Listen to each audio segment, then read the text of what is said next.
Praise the Lord, hallelujah. आइए आज हम सीखते हैं बाइबल की 3 बड़ी बातें।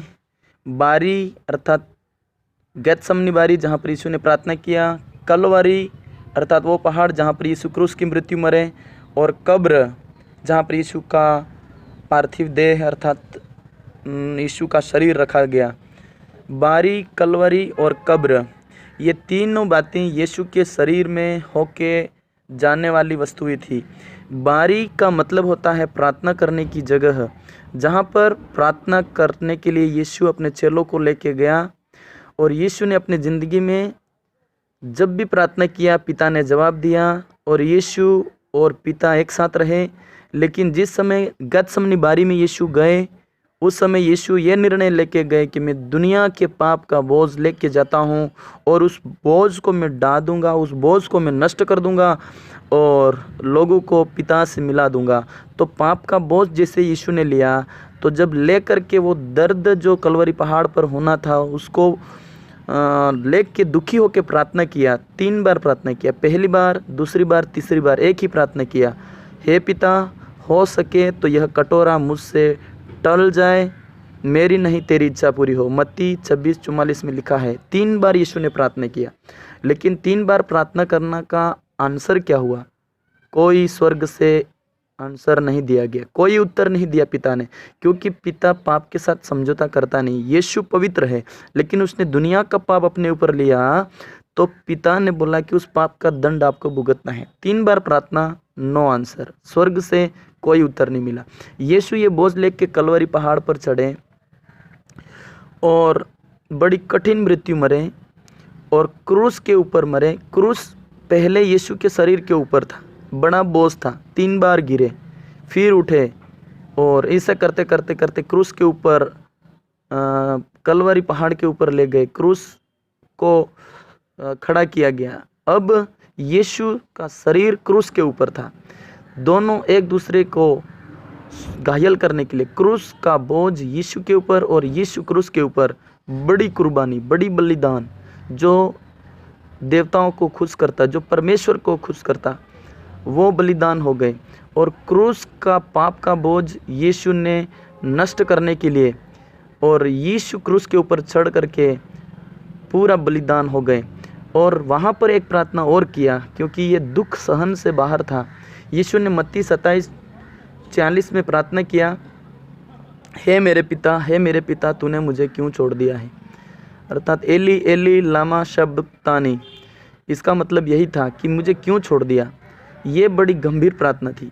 टोटल यीशु के दुख उठाने के दौरान ये तीन और ये 4 प्रार्थना ऐसी थी जिसका कोई जवाब नहीं दिया गया, क्योंकि अभी भी पाप का खात्मा नहीं हुआ था। परमेश्वर यीशु की नहीं सुन रहे थे। उसका पिता यीशु के शरीर को घायल होने के लिए, मरने के लिए छोड़ दिया गया था। यीशु 3 घंटे क्रूस पर लटकते रहे मरने के बाद, और तब ले जाकर के उन्होंने, अपने चेलों ने उसको ले जाके कब्र में रखा।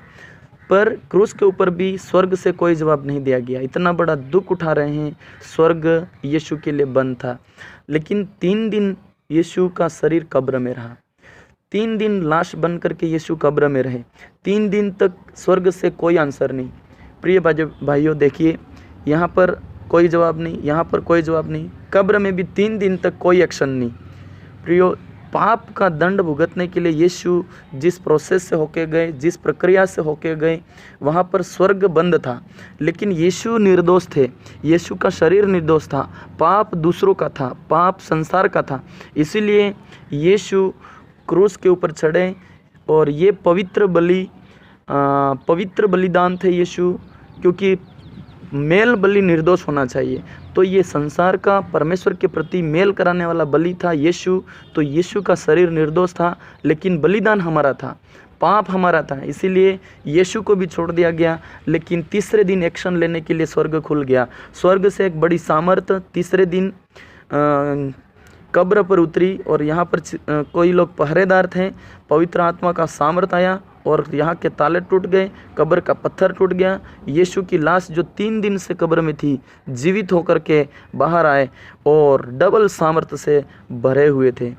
और 3 दिन कब्र में रहना, अर्थात 3 दिन में व्यक्ति सड़ जाता है, लेकिन यीशु अपने पिता का प्रिय था, इसीलिए यीशु को फिर जिलाया और आज भी यीशु जीवित है। अब रही बात ये बलिदान हमारा क्या फ़ायदा करता है, ये बलिदान संसार का क्या फ़ायदा करता है। यहाँ पर मैंने बताया हर पापी का यह दंड प्रक्रिया है। जो भी पाप करता है उसको यही दंड से जाना है। वो कितनी भी प्रार्थनाएं करे, पाप में रह करके उसकी प्रार्थना नहीं सुनी जाएगी।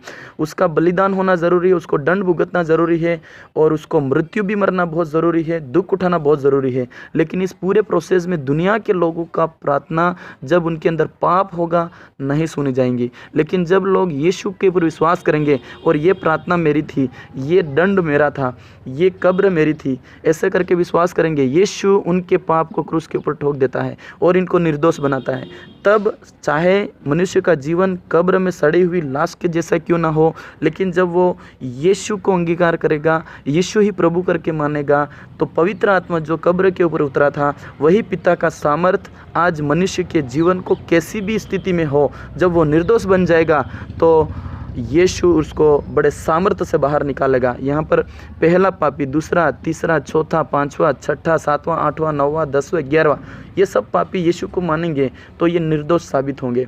आज पूरी दुनिया के लोग इसी तरह से अपने पापों को क्रूस के बलिदान के ऊपर विश्वास के द्वारा ठोकेंगे और मन परिवर्तन